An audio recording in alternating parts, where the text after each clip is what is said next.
I had so much stuff to do, yet I just couldn't bring myself to do it.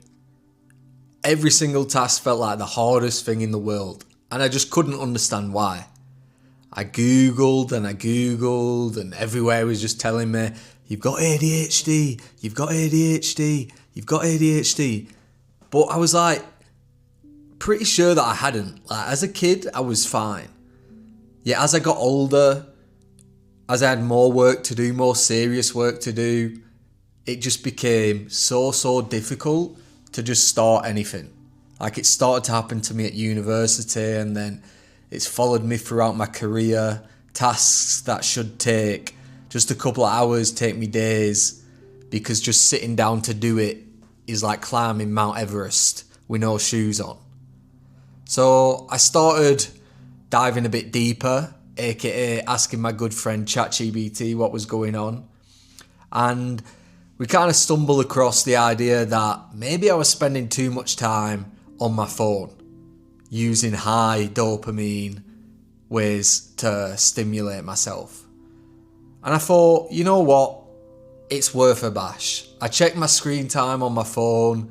We're clocking in around 4 or 5 hours, which is just embarrassing as it is. No offense if yours is higher than that, don't worry.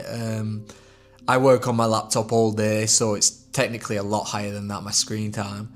And I just thought, yeah, I've got to rein this in. So I kind of fleshed out a plan with ChatGPT, because my organisation skills are non-existent, believe it or not. And turns out, yeah, there could be something to do with the fact that I'm just giving myself too much easy dopamine. And you've probably heard this phrase, dopamine detox, flying around the internet, which is just a bit of a marketing term, as you can't detox off dopamine. We need it to be alive, really. But it does have some sense in it. You know, if you're getting too much easy dopamine from doom scrolling, watching porn, eating junk food, things like that, then yeah, of course your brain's going to get lazy. And then when you ask it to do something good, like write that essay, revise for that exam, do that work you need to do, of course it's going to say, nah, I'm good. Let's watch some porn. Let's play some video games. Let's eat a donut. Because your brain can't differentiate between the different types of dopamine. It just wants that dopamine, like a deprived crackhead. And it's going to fight until you give it. So that's when I kind of realised, look, this is definitely worth a bash. And so that's what I did. First, I reduced my screen time down to about 15 minutes a day, maybe 30 minutes max. I'd give myself 2 windows to check text messages from friends so no one thought I was dead. And then I'd maybe have a video call that would put me over that in the evening to stay in touch with friends. So my social aspect wasn't completely out the window, because that's also not good. And yeah, other things as well. I wouldn't watch porn anymore. I wouldn't play video games. I stopped eating junk food. I went very extreme with it. As we'll see, maybe isn't always the solution, but I just wanted to find out if this stuff worked. So we went very extreme.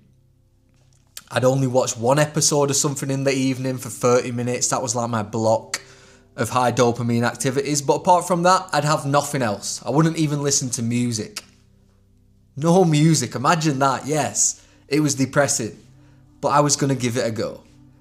And first off, it was very hard. And apparently that's normal. Your body starts going through withdrawal, like a crackhead. Because you're so used to all this high, easy dopamine, and then it's suddenly taken away. And yeah, I felt down. I felt bored. I felt frustrated. I felt lonely. But I was like, I'm going to persevere. I'm desperate right now, because the alternative is I just stay unproductive and lazy forever. And it ain't about that life. So we kept pushing, and slowly but surely, things did start to become easier. I started to be getting used to the boredom. And it actually started to feel nice. My brain got quieter. It was easier to relax. My sleep got better, which I'll throw into another video. Sleep is very important, but I won't touch on that today. But yeah, reducing all these other activities, it's like the dopamine from other tasks started to become more exciting, more rewarding. My brain could understand that we needed to put in effort to get the goal at the end of the tunnel. Things like washing the dishes, cleaning, all this like boring tasks stopped being as boring, because I felt the accomplishment beforehand. You can see the prize at the end. Whereas when you're constantly giving yourself like porn, junk food, video games, your brain loses that ability of perception. And after a few days, it wasn't a straight path. It was a bit of a rocky road, some better than others.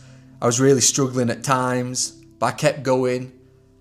And as days turned into weeks, wow, I was like a new man. A new man. I was finishing work before it needed to be done, which is absolutely unheard of for me. And I just couldn't believe the difference. I'll be honest now, I've completely relapsed since then. And now I'm focusing on more of having a happy medium. But after a month, I proved to myself that my brain isn't broken. I've just absolutely fried my dopamine receptors. I'm not a scientist, so I don't know if that's accurate. But yeah, it just shows that you can reset your brain if you just change your habits. But now I'm trying to find, like I say, a bit more of a middle ground so I can work on tasks without so much resistance, but I also give myself some time for some cheeky little high dopamine, easy rewards. Like I had a bag of Doritos last night that just hit absolutely different. But nobody's perfect. But yeah, if you're in the same boat and you feel like you can't focus for more than 10 minutes, give this a bash. Check out your screen time. Try and reduce it. Try and shift this high easy dopamine to some high dopamine but high effort rewards. And you really notice the difference. And if this was helpful for you or you like this kind of content, then feel free to chuck us a subscribe. I'm going to be posting lots of stuff like this because I love to read about self-improvement and trying to make my life better, and hopefully I can share some of that with you guys. But thanks for listening, lads. Peace and love. Mwah.